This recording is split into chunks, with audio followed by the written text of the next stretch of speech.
News 18 Assam north ইষ্টৰ ইটাৰ বাতৰিৰ সৈতে ষ্টুডিঅ'ত মই ইভা মহন্তৰ প্ৰথমে দিব বিচাৰিছো এই মুহূৰ্তৰ ব্ৰেকিং নিউজ অসমত 300 ঘৰ অতিক্ৰম কৰিছে কৰোনা আক্ৰান্তই 319 গৰাকীলৈ বৃদ্ধি হৈছে কৰোনাত আক্ৰান্তৰ সংখ্যা একেলগে 53 জন কৰোনা আক্ৰান্তক চিনাক্ত কৰা হৈছে আজিৰ দিনটোত অসমত সৰ্বাধিক 60 জন আক্ৰান্তক এতিয়ালৈকে চিনাক্ত কৰা হৈছে সৰুসজাই কোৱাৰেণ্টাইন চেণ্টাৰ চিনাক্ত কৰা হৈছে 44 জন আক্ৰান্ত 7 জনৰ ঘৰ ডিমা হাউচত আক্ৰান্ত আন 2 জনৰ ঘৰ কাছাৰত টুইটাৰ যোগে এই কথা জনাইছে স্বাস্থ্যমন্ত্ৰী ডক্টৰ হিমন্ত বিশ্ব শৰ্মাই অসমত বৰ্তমান চিকিৎসাধীন 258 জন আক্ৰান্ত লোক আৰোগ্য লাভ কৰিছে 54 জন লোকে ইতিমধ্যে মৃত্যু ঘটিছে 4 জন আক্ৰান্তই নিজ ৰাজ্যলৈ ঘূৰাই পঠিওৱা হৈছে 3 জন আক্ৰান্ত আৰু আজিৰ দিনটোত সৰ্বাধিক এই মুহূৰ্তলৈকে আমি জনাইছো একেলগে 53 জন কৰোনা আক্ৰান্তক চিনাক্ত কৰা হৈছে মুঠ সংখ্যা হৈছে কৰোনা আক্ৰান্ত লোকৰ 319 জন অসমত 300 ঘৰ অতিক্ৰম কৰিছে কৰোনা আক্ৰান্তই এই পৰ্যন্ত কৰোনাত আক্ৰান্তৰ সংখ্যা হৈছে 319 একেলগে 53 জন কৰোনা আক্ৰান্তক চিনাক্ত কৰা হৈছে আজিৰ দিনটোত অসমত সৰ্বাধিক 60 জন আক্ৰান্তক চিনাক্ত কৰা হৈছে পুৱাৰ ভাগত 7 জন লোকক চিনাক্ত কৰা হৈছিল আৰু কিছু সময় পূৰ্বে একেলগে 53 জন কৰোনা আক্ৰান্তক চিনাক্ত কৰা হৈছে আৰু আজিৰ দিনটোত সৰ্বাধিক 60 জন আক্ৰান্তক এতিয়ালৈকে চিনাক্ত কৰা হৈছে যেহেতু আমি জনাইছো যে কৰোনা আক্ৰান্তৰ সংখ্যা প্ৰতি মুহূৰ্তত বাঢ়ি গৈ আছে বিগত সোমবাৰৰ পৰা আমি জনাইছো যে সোমবাৰৰ পৰা ক্ৰমাৎ বৃদ্ধি পাইছে আৰু আজিৰ দিনটোত সৰ্বাধিক একেটা দিনতে 60 জন আক্ৰান্ত হৈছে আৰু যেহেতু প্ৰতি মুহূৰ্ততে বাঢ়িছে গতিকে 60ৰ অধিক হ'ব পাৰে কিন্তু এতিয়ালৈকে 60 জন আক্ৰান্ত হৈছে আৰু হয়তো আশংকা কৰা হৈছে যে পৰৱৰ্তী সময়ত আজিৰ দিনটোতে হয়তো আৰু লোক বা পৰৱৰ্তী সময়ত আৰু লোক আক্ৰান্ত হোৱাৰ যেহেতু বহিৰাজ্যৰ পৰা লোকসকল এতিয়া অসমলৈ আহি আছে আৰু শেহতীয়াকৈ যিসকল লোক আক্ৰান্ত হৈছে সকলো বহিৰাজ্যৰ পৰা অহা আৰু আজি চিনাক্ত কৰা 60 জন লোকো বহিৰাজ্যৰ পৰা অহা সৰুসজাই কোৱাৰেণ্টাইন চেণ্টাৰ চিনাক্ত কৰা হৈছে শেহতীয়াকৈ 44 জন আক্ৰান্তক আৰু আক্ৰান্ত 7 জনৰ ঘৰ ডিমা হাউচত আক্ৰান্ত আন 2 জনৰ ঘৰ কাছাৰত মন্ত্ৰী ডক্টৰ হিমন্ত বিশ্ব শৰ্মাই টুইটাৰ যোগে অৱগত কৰিছে এই কথা আৰু অসমত বৰ্তমান চিকিৎসাধীন হৈ আছে 258 জন আক্ৰান্ত লোক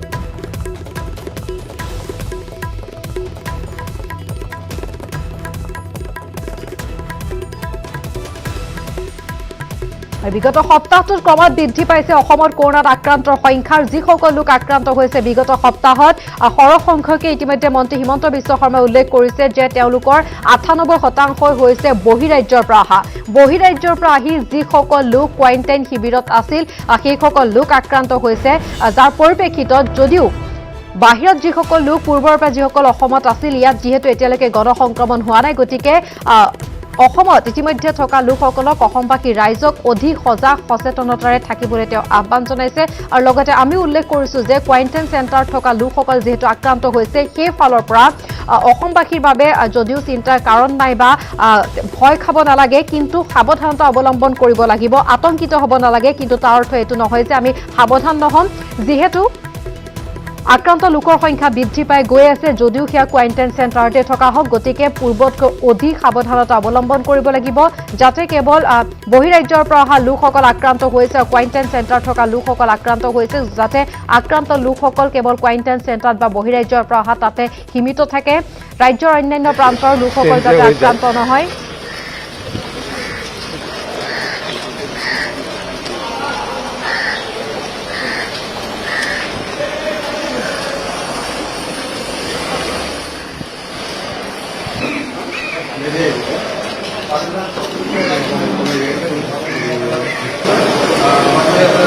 যেহেতু সমগ্ৰ কোৱাৰেণ্টাইন চেণ্টাৰ তেওঁ সকলো দিশ তদাৰক কৰিছে তেওঁ যেহেতু টুইটাৰ যোগে জনাই আছে শেহতীয়া খবৰ হিমন্ত বিশ্ব শৰ্মাক আমি ইতিমধ্যে দেখুৱাইছো কিদৰে তেওঁ উপস্থিত হৈছে কোৱাৰেণ্টাইন চেণ্টাৰত আৰু পৰিদৰ্শন কৰিছে পৰিস্থিতি তেওঁ বুজ লৈছে যিহেতু তেওঁ কৈছে যে উল্লেখ কৰিছে তেওঁ চিন্তিত হৈ পৰিছে কাৰণ আজিৰ দিনটোত একেটা দিনতে এতিয়ালৈকে সৰ্বাধিক 60 জন আক্ৰান্তক চিনাক্ত কৰা হৈছে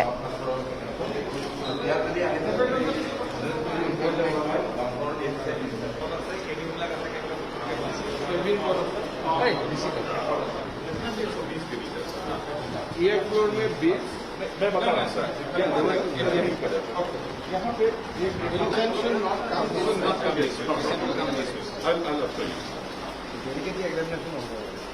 চিকিৎসকৰ দল লগতে ৰাজ্যিক স্বাস্থ্য মন্ত্ৰী পীযুষ হাজৰিকা সকলো মন্ত্ৰী ডক্টৰ হিমন্ত বিশ্ব শৰ্মা একেলগে পৰিদৰ্শন কৰিছে চিকিৎসক বিশেষজ্ঞ চিকিৎসকৰ সৈতে পৰ্যালোচনা কৰিছে কোৱাৰেণ্টাইন চেণ্টাৰ যেহেতু আমি জনাইছো কিদৰে বৃদ্ধি পাইছে আক্ৰান্তৰ সংখ্যা এই আক্ৰান্তসকল যেহেতু কোৱাৰেণ্টাইন চেণ্টাৰত থকা আমি জনাইছো আৰু সমান্তৰালভাৱে গুৱাহাটী মহানগৰীৰ বিভিন্ন স্থান তেওঁ জিএমচিএছ তেওঁ পৰিদৰ্শন কৰিছে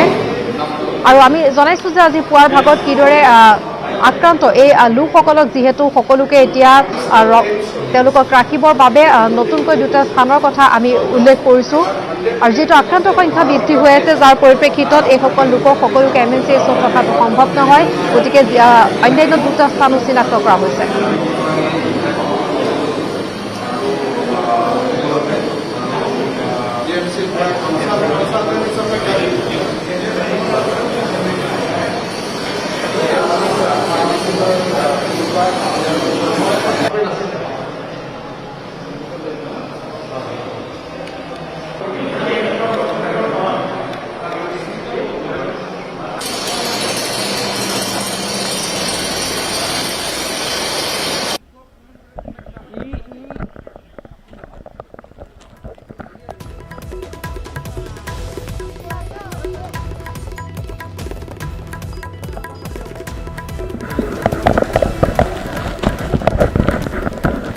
আমি জনাইছিলো যেহেতু কৰোনা আক্ৰান্ত লোকসকলৰ বাবে দুটাকৈ নতুন স্থান কালাপাহাৰটো এখন হস্পিটেলৰ ব্যৱস্থা কৰা হৈছে গতিকে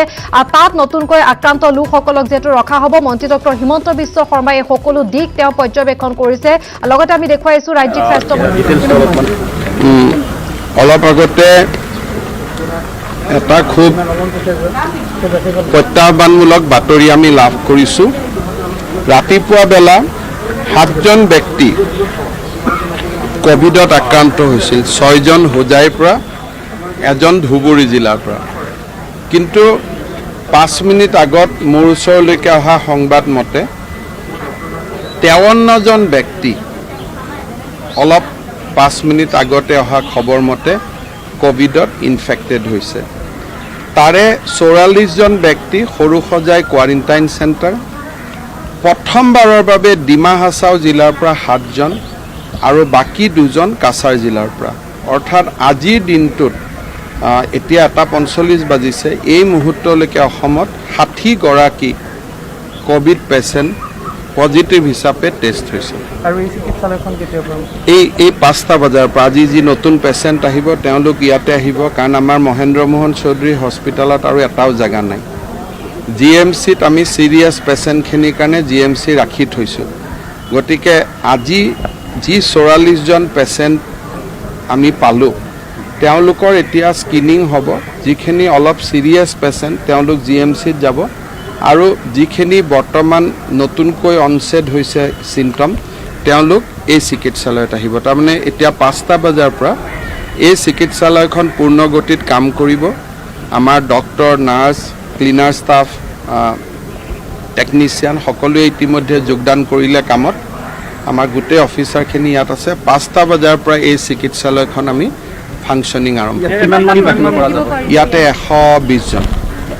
ইয়াতে আমি 120 জন ৰাখিব পাৰিম বহিৰাজ্যৰ লোকসকলক আহ্বান জনাব বিচাৰিব নেকি কাৰণ বাহিৰৰ পৰা অহা এতিয়াতো অসমখন সেফ নহয় নিৰাপত্তা বিচাৰি যিসকলে অসমত আহিব ওলাইছিল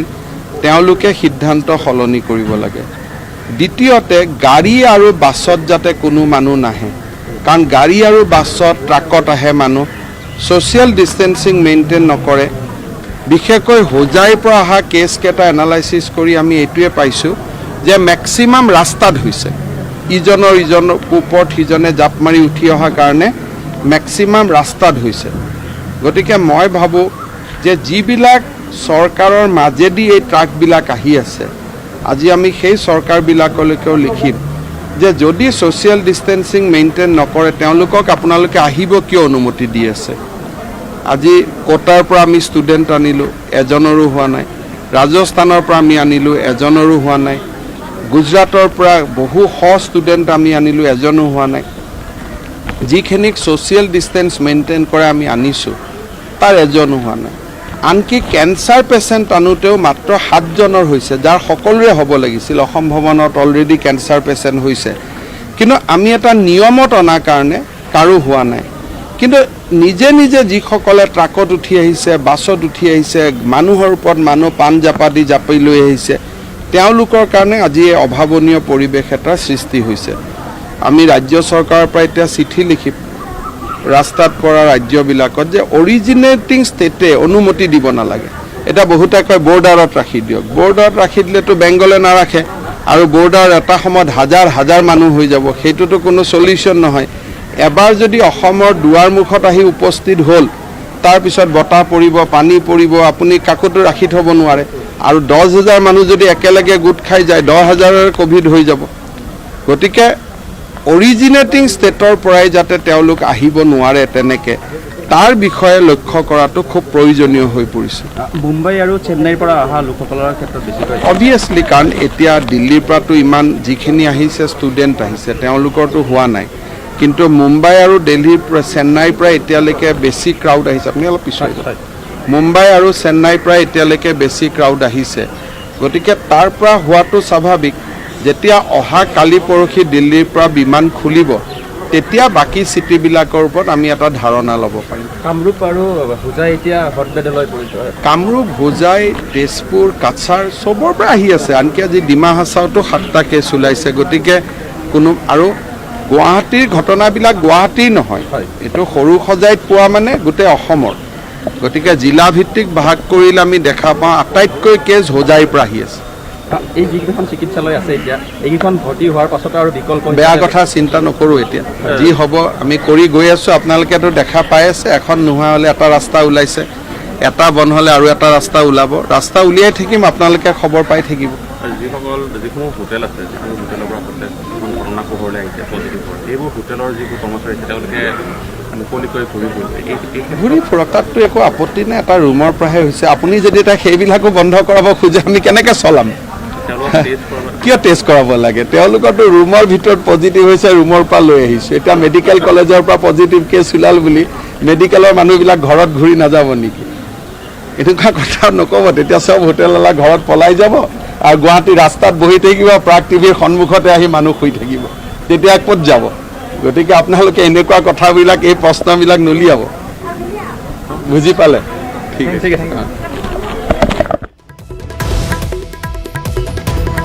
আৰু আছিলে মন্ত্ৰী ডক্টৰ হিমন্ত বিশ্ব শৰ্মাৰ বক্তব্য আমি আগবঢ়ালোঁ। আৰু ইতিমধ্যে আমি জনাইছোঁ যে গুৱাহাটীৰ জিলা যক্ষ্মা হস্পিটেলক কৰোণা হস্পিটেললৈ ৰূপান্তৰ, আৰু পূৰ্বে এইখন হস্পিটেলত কোৱাৰেণ্টাইন কেন্দ্ৰ হিচাপে ব্যৱহাৰ কৰা হৈছিল। আজি স্বাস্থ্যমন্ত্ৰী ডক্টৰ হিমন্ত বিশ্ব শৰ্মা, ৰাজ্যিক স্বাস্থ্যমন্ত্ৰী পীযুষ হাজৰিকাই হস্পিটেলখন পৰিদৰ্শন কৰে। সেই দৃশ্য আমি ইতিমধ্যে দেখুৱাইছোঁ। 120খন বিচনাযুক্ত কভিড হস্পিটেল হিচাপে আৰম্ভ। আবেলি 5 বজাৰ পৰা এইখন হস্পিটেলত ৰোগী ৰখাৰ ব্যৱস্থা কৰা হ'ব। ইতিমধ্যে এই কথা উল্লেখ কৰিছে তেখেতৰ মন্তব্য স্বাস্থ্যমন্ত্ৰীগৰাকীয়ে। যিহেতু প্ৰতিদিনে কৰোণা আক্ৰান্ত ৰোগী অসমত বৃদ্ধি পাইছে, সেয়েহে এই পদক্ষেপ গ্ৰহণ কৰিছে স্বাস্থ্য বিভাগে। MMCH হস্পিটেলত এতিয়া কভিড ৰোগীৰ বাবে বিচনা খালী নাই, যাৰ বাবে যক্ষ্মা হস্পিটেলক কৰোণা হস্পিটেললৈ ৰূপান্তৰ কৰা হৈছে। আৰু লগতে মন্ত্ৰী ডক্টৰ হিমন্ত বিশ্ব শৰ্মাই আন কেইবাটাও গুৰুত্বপূৰ্ণ মন্তব্য আগবঢ়াইছে, য'ত তেওঁ কৈছে যে কোনো লোকে যাতে বাছ আৰু ট্ৰাকত নাহে তাৰ বাবে আহ্বান জনাইছে। অসমত এতিয়া কোনো কাৰণতে অসম নিৰাপদ নহয়, গতিকে সকলোকে সামাজিক দূৰত্ব বৰ্তাই ৰাখিবলৈ তেখেতে আহ্বান জনাইছে।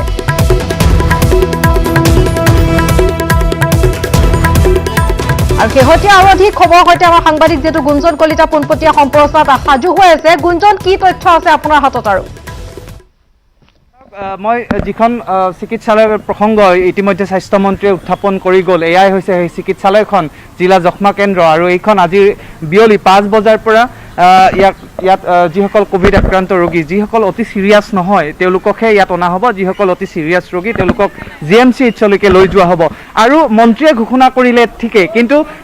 এই চিকিৎসালয় কৰ্তৃপক্ষই কি কয় বা চিকিৎসকসকল কেনেধৰণে প্ৰস্তুত হৈ আছে এই যুঁজত নেতৃত্ব দিবলৈ, সেই সম্পৰ্কে আমি জানিম। এই হস্পিটেলখনৰ ছুপাৰিণ্টেণ্ডেণ্ট PN উজিৰ ডাঙৰীয়া আমাৰ সৈতে আছে, মই তেওঁৰ পৰা পোনপটীয়াকৈ মন্তব্য ল'ম। স্বাস্থ্যমন্ত্ৰী কিছু সময় পূৰ্বে ইয়াত পৰিদৰ্শন কৰি গ'ল, কেইবাটাও গুৰুত্বপূৰ্ণ মন্তব্য কৰি গ'ল। আপোনালোক কিমান সাজু, মই আপোনাৰ পৰা জানিব বিচাৰোঁ। আমি আচলতে নতুন হস্পিটেল, আমাৰ এইটো নতুন ছেটআপ। এতিয়া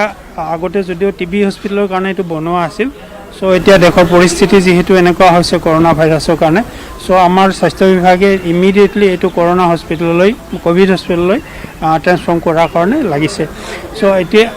আমি এতিয়া কাম কৰি আছোঁ। তো আজিৰ ভিতৰতে আমি 50জন মানুহ ৰাখিব পৰাকৈ আমি এইটো প্ৰিপেয়াৰ কৰিম আল্টিমেটলি আমি 100তকৈ বেছি মানুহ ৰাখিব পাৰিম কিন্তু আজিৰ কাৰণে আমি 50জন মানুহৰ কাৰণে প্ৰিপেয়াৰ কৰিছোঁ আৰু তাৰ বাবে চিকিৎসকসকল আমি পূৰ্বতে কৈছোঁ যে যিসকল বয়সীয়াল আছিল তেওঁলোকক এই সম্পূৰ্ণ প্ৰক্ৰিয়াৰ পৰা দূৰত ৰখা হৈছে গতিকে কিমানজন চিকিৎসকৰ দল নাৰ্ছ আদি স্বাস্থ্যকৰ্মী ইয়াত থাকিব আমাৰ প্ৰত্যেকটো গ্ৰুপতে আমাৰ চিকিৎসক নাৰ্ছ এনেকৈ আমি গ্ৰুপ কৰি দিম এতিয়ালৈ আমি গ্ৰুপিংটো কৰা নাই আমাৰ লিষ্টবিলাক আহি আছে এতিয়া চ' এতিয়া আমি গ্ৰুপবিলাক কৰি আছোঁ গোটেই লিষ্টখন হ'লেহে আপোনাক ক'ব পাৰিম আৰু এই সময়ছোৱাত এই যিহেতু আমি দেখিছিলোঁ যে GMCHত যেতিয়া ক'ভিড পেচেণ্ট ভৰ্তি কৰোৱা গৈছিল MMCHত ভৰ্তি কৰোৱা গৈছিল আন ৰোগীৰ বাবে বন্ধ হৈ পৰিছিল যিহেতু এইখন যক্ষ্মা চিকিৎসালয় এই সময়ছোৱাত যক্ষ্মা ৰোগীসকলৰ কেনেধৰণৰ ব্যৱস্থা আপোনালোকে কৰিব আমাৰ যক্ষ্মা ৰোগী যিখিনি আছে সেইখিনি অলপ দূৰত ইয়াৰ পৰা অলপ ছেপাৰেট আছে সেইটো চ' সেইখিনিৰ কাৰণে আমাৰ এইটোৱে একো প্ৰব্লেম নকৰে তেওঁলোক আহিলে আহি থাকিব পাৰিব সেইটো TB হস্পিটেলটো আমাৰ অলপ ছেপাৰেটকৈ থাকিব এতিয়া আমি পৰাপক্ষত নতুন এডমিশ্যনটো যিমান পাৰোঁ কমাই দিছোঁ কিন্তু যিখিনি অতি লাগতিয়াল পেচেণ্ট সেইখিনিতো ভৰ্তি কৰিব লাগিব তো সেইটো আমি ছেপাৰেট ইউনিটত ৰাখিছোঁ মই ধন্যবাদ জনাইছোঁ আৰু এখন যুঁজত আপোনালোকে নেতৃত্ব দিবলৈ ওলাইছে তাৰ বাবে শুভেচ্ছা জনাইছোঁ আৰু আপোনালোকেও ভালকৈ থাকক সাৱধানে থাকক সুৰক্ষিত থাকক সেই আহ্বান আমি জনাইছোঁ আৰু এয়া আছিল যক্ষ্মা চিকিৎসালয়ৰ ছুপাৰিণ্টেণ্ডেণ্ট PA নজিৰ ডাঙৰীয়া আৰু তেওঁ কৈছে যে চিকিৎসকৰ দল কেনেধৰণে প্ৰস্তুত হৈ আছে স্বাস্থ্যকৰ্মী নাৰ্ছ সকলো কেনেধৰণে প্ৰস্তুত হৈ আছে এই যুঁজত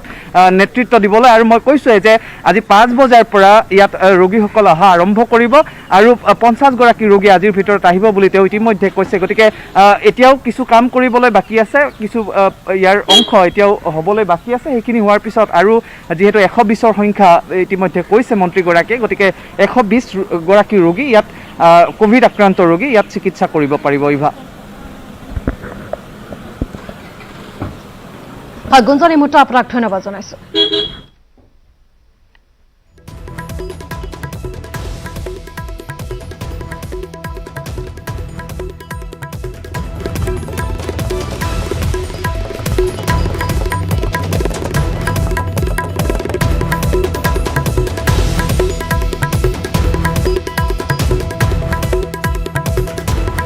আৰু আমি জনাই আছো কৰোনা সংক্ৰমণৰ হটস্পটত পৰিণত হৈছে গুৱাহাটী মহানগৰীৰ সৰুসজাই আজি সৰুসজাত এই পৰ্যন্ত চিনাক্ত কৰা হৈছে 50জন আক্ৰান্তক বিগত 24 ঘণ্টাত সৰুসজাই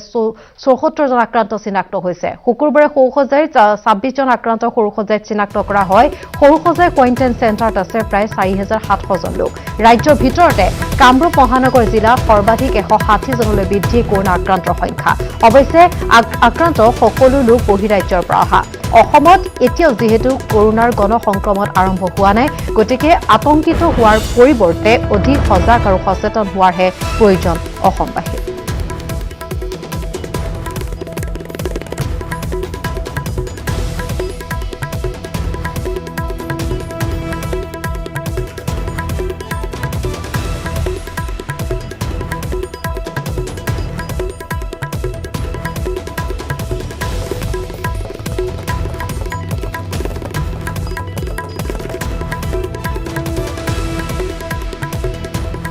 আৰু নিউজেটিন অসম নৰ্থ ইষ্টৰ দৰ্শকক আমি জনাই আছো 319গৰাকীলৈ বৃদ্ধি হৈছে কৰোনাত আক্ৰান্ত লোকৰ সংখ্যা একেলগে 53জন কৰোনাক আক্ৰান্তক চিনাক্ত কৰা হৈছে আজি পুৱাৰ ভাগত আছিল 7জনক চিনাক্ত কৰা হৈছিল আৰু এই মুহূৰ্তত 53জন লোকক নতুনকৈ চিনাক্ত কৰা হৈছে আজিৰ দিনটোত এতিয়ালৈকে 60জন আক্ৰান্তক চিনাক্ত কৰা হৈছে সৰুসজাই কোৱাৰেণ্টাইন চেণ্টাৰ চিনাক্ত কৰা হৈছে 44জন আক্ৰান্ত 7জনৰ ঘৰ ডিমাহাছাত আক্ৰান্ত আন 2জনৰ ঘৰ কাছাৰত মন্ত্ৰী ডক্টৰ হিমন্ত বিশ্ব শৰ্মাই জনাইছে এই কথা আৰু অসমত বৰ্তমান চিকিৎসাধীন হৈ আছে 258জন লোক আৰু এই সন্দৰ্ভত যেহেতু আমি কথা পাতি আছো আমাৰ সাংবাদিকসকলৰ সৈতে এই মুহূৰ্তত পোনপটীয়াকৈ যাব বিচাৰিছো নিউজ ডেস্কত থকা আমাৰ জ্যেষ্ঠ সাংবাদিক অসীম বৰাৰ কাষলৈ অসীম বৰা আপোনাৰ কাষলৈ আহিছো সৰ্বাধিক বিগত সপ্তাহটো যদি আমি চাওঁ সোমবাৰৰ পৰা কমাত প্ৰতিদিনে বৃদ্ধি পাইছে কৰোনা আক্ৰান্তৰ সংখ্যা ইয়াৰ পূৰ্বে 19 মে আছিল সৰ্বাধিক আক্ৰান্ত কিন্তু আজিৰ দিনটোত সৰ্বাধিক আক্ৰান্ত হৈছে আজিলৈকে 60জন একেলগে আক্ৰান্ত হৈছে কিন্তু আশংকা নৈ কৰিব নোৱাৰি যে আজিৰ দিনটোত আৰু সংখ্যা বৃদ্ধি পাব কাৰণ পুৱাৰ পৰা এতিয়ালৈকে প্ৰতি মুহূৰ্তত আচলতে এই সংখ্যা বাঢ়ি গৈ আছে হয় ভাই এইটো অতি উদ্বেগজনক কথা আমি আজি এসপ্তাহ ধৰি যি ধৰণে কৰোনা আক্ৰান্ত সংখ্যা বৃদ্ধি পাই আছে হেতুক লৈ বহুতে কৈছে যে অতি ভয়ানক পৰিৱেশ এটা সৃষ্টি হ'ব আৰু দুই নম্বৰে প্ৰথম কথা হৈছে যে এতিয়া আমাৰ হাতত যিটো তথ্য আহি আছে বা মন্ত্ৰী হিমন্ত বিশ্ব শৰ্মাই যিটো কথা কৈ আহিছে যে কোৱাৰেণ্টাইন শিবিৰতহে এই লোকসকল আক্ৰান্ত হৈছে আৰু এটা খবৰ আহি আছে যে এই আক্ৰান্তসকলৰ কিছু সংখ্যকে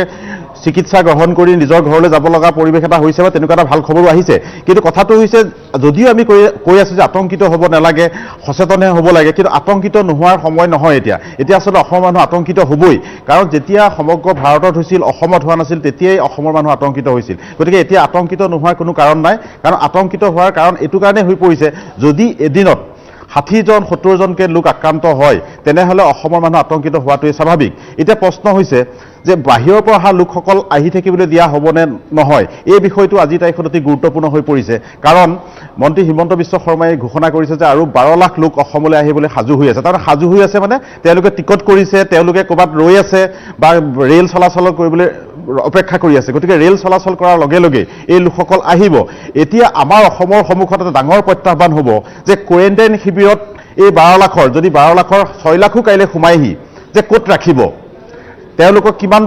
স্বাস্থ্য পৰীক্ষা কৰা সম্ভৱ হ'ব বা তেওঁলোক আক্ৰান্ত হোৱাৰ পাছত অসমৰ চিকিৎসালয়সমূহত তেওঁলোকক চিকিৎসা প্ৰদান কৰাটো সম্ভৱ হ'বনে নহয় এইটো এটা ডাঙৰ প্ৰত্যাহ্বান মৃত্যু হোৱাটো বা কৰোনাত আক্ৰান্ত হৈ চিকিৎসা গ্ৰহণ কৰাটোতকৈও তেওঁলোকক স্বাস্থ্য পৰীক্ষা কৰি তেওঁলোকক উপযুক্ত কোৱাৰেণ্টাইনত ৰাখি তাৰপাছত এখন চিকিৎসালয়ত ভৰ্তি কৰোৱাটো আটাইতকৈ ডাঙৰ প্ৰত্যাহ্বান হ'ব ইয়াত ধন টকা পইচাতকৈও যিটো অৱস্থা হ'ব মানুহৰ মাজত যিটো আতংকৰ সৃষ্টি হ'ব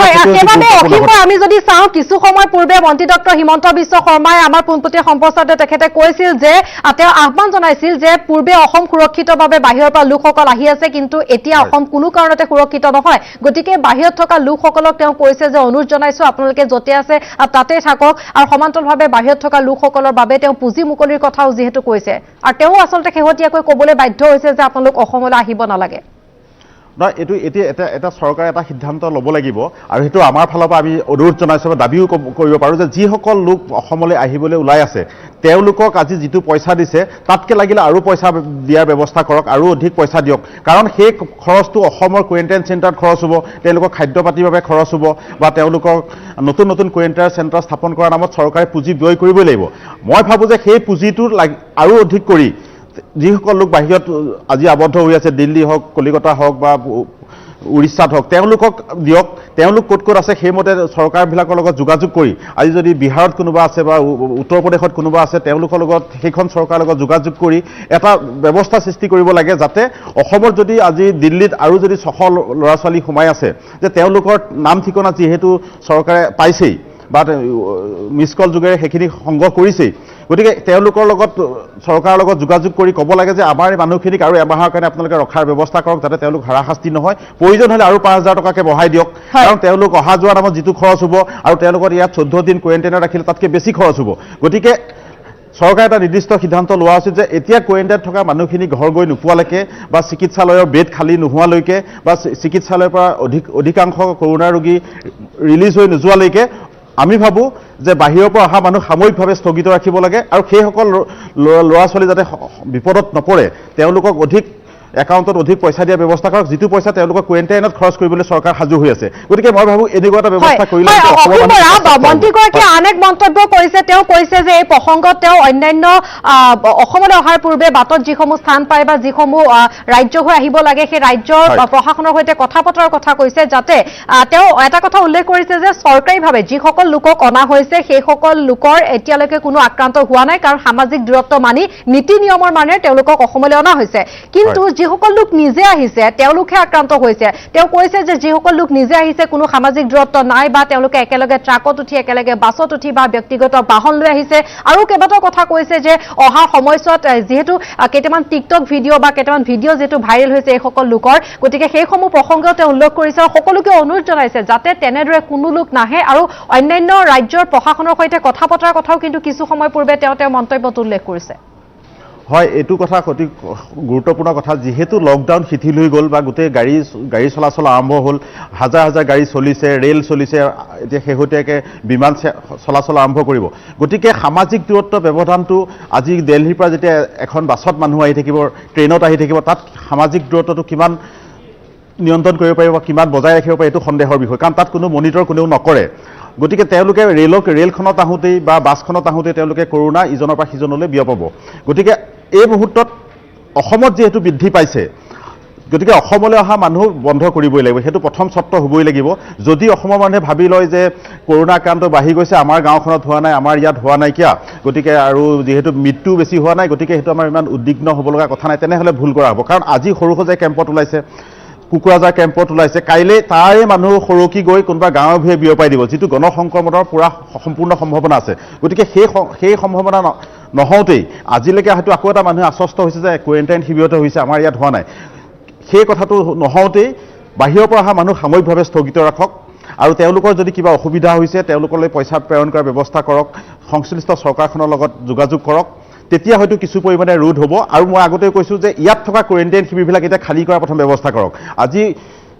হস্পিটেলত বেড নাইকিয়া হৈছে, নতুনকৈ হস্পিটেল ল'ব লগা হৈছে, তাতো হয় আজি 60জন চিনাক্ত হোৱাৰ পাছত হয়তো কালাপাহাৰ যিখন চিকিৎসালয় স্থাপন কৰিছে বা সোণাপুৰত যিখন হৈছে সেইখনো হয়তো সম্পূৰ্ণ হৈ পৰিব। গতিকে পৰহিৰ পৰা কি অৱস্থা হ'ব? গতিকে সেই পৰিৱেশটো নহওঁতেই বাহিৰৰ পৰা অহা মানুহ সাময়িকভাৱে স্থগিত ৰাখক, আৰু সকলোৱে আহ্বান জনাওক যে তোমালোক য'ত আছে তাতে থাকা, প্ৰয়োজন হ'লে তেওঁলোকক আমি কৈছোঁ যে আৰ্থিক সাহায্য অলপ বঢ়াই দিয়ক। সেইটো নকৰিলে অসমৰ পৰিস্থিতি ভয়ানক হ'ব। নিশ্চয়, কাৰণ বিগত 4টাকৈ লকডাউন অসমৰ মানুহে যিদৰে নীতি নিয়মৰ মাজত মানিলে, গতিকে তাৰ কোনো অৰ্থ নাইকিয়া হ'ব যদি এনেদৰে বহিৰাজ্যৰ পৰা অহা লোক প্ৰতিদিনে আক্ৰান্ত হৈ গৈ আছে, বা কোৱাৰেণ্টাইন শিবিৰৰ পৰা তেওঁলোক যিহেতু কিছু লোকে নীতি নিয়ম মনা নাই, সাৱধানতা অৱলম্বন কৰা নাই। গতিকে 4টাকৈ লকডাউন আচলতে যিখিনি ধৈৰ্যৰে সাহসেৰে ত্যাগেৰে মানিলে অসমবাসী ৰাইজে, সেয়া কিন্তু অথলে যাব। হয়, নাই সেইটো হ'বলৈ গৈ আছে। কাৰণ এতিয়া বাহিৰৰ পৰা যিখিনি মানুহ আহিছে তেওঁলোকক আজি আমি দেখিছোঁ যে তেওঁলোকক স্বাস্থ্য পৰীক্ষা কৰিবলৈ কোৱাৰেণ্টাইন শিবিৰত 3-4 ঘণ্টা অপেক্ষা কৰিব লগা হৈছে। সেই 3-4 ঘণ্টা সময়ত তেওঁলোকে ক'ত আছে, কোন মানুহৰ লগত কথা পাতিছে বা কাৰ লগত সংস্পৰ্শ হ'লে কোনেও ক'ব নাই। কাৰণ গুৱাহাটী সৰুসজাই ষ্টেডিয়ামৰ সন্মুখভাগত বিভিন্ন ধৰণৰ চালক থাকে, অটোৰিক্সা চালক থাকে, তাত থকা চাহৰ দোকান খুলিছে। গতিকে বাহিৰৰ পৰা অহা লোকসকলে তাত চাহ তামোল খাবলৈ গৈছে, তেওঁলোকে কথা পাতিছে, তাৰ পাছতে তেওঁলোকে লাইন পাতি হয়তো চিকিৎসাৰ ব্যৱস্থা কৰিছে বা স্বাস্থ্য পৰীক্ষা কৰিছে। এই বাহিৰত যি 3 ঘণ্টা তেওঁলোকে ঘূৰা মেলা কৰি আছে, সেই সময়ত হয়তো তেওঁলোকৰ পৰা বিয়পিব পাৰে কাৰোবাৰ শৰীৰলৈ। গতিকে সেই কথাবিলাক এতিয়াও স্পষ্ট হোৱা নাই, হয়তো কিছুদিনৰ পিছত স্পষ্ট হ'ব যে ট্ৰেভেল হিষ্ট্ৰী নথকা, ক'ত কাক লগ পাইছিলে তেনেকুৱা ধৰণৰ কোনো তথ্য নথকা মানুহৰ গাত কৰোণা ওলাব। তেতিয়া কিন্তু পৰিৱেশটো আৰু জটিল হৈ পৰিব। আৰু ইতিমধ্যে মন্ত্ৰী হিমন্ত বিশ্ব শৰ্মাৰ কণ্ঠটো অলপ অসহায় ভাৱ এটা প্ৰকাশ পাইছে, আৰু জটিল সময়লৈ অসম গৈ আছে বুলি কৈছে। গতিকে তেওঁ তেনেকৈ কোৱাটো এটা বুজাইছে যে পৰিস্থিতি আৰু ভয়ানক হ'ব। কাৰণ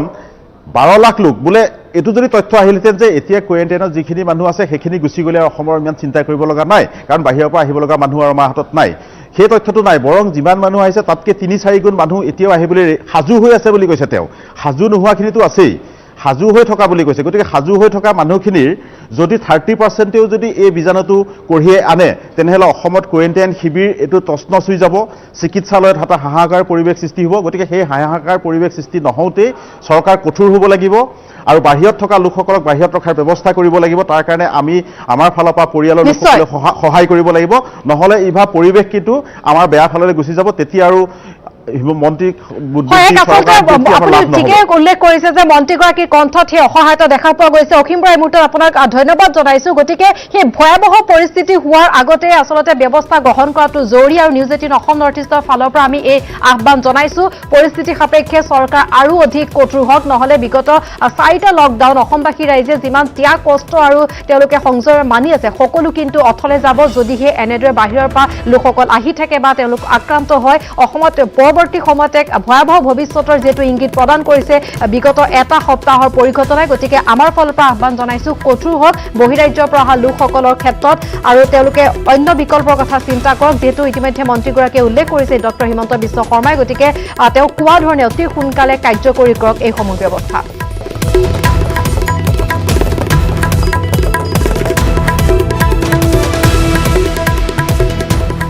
আৰু এখন খবৰ অব্যাহত থাকিব এটা বিৰতিৰ পাছত।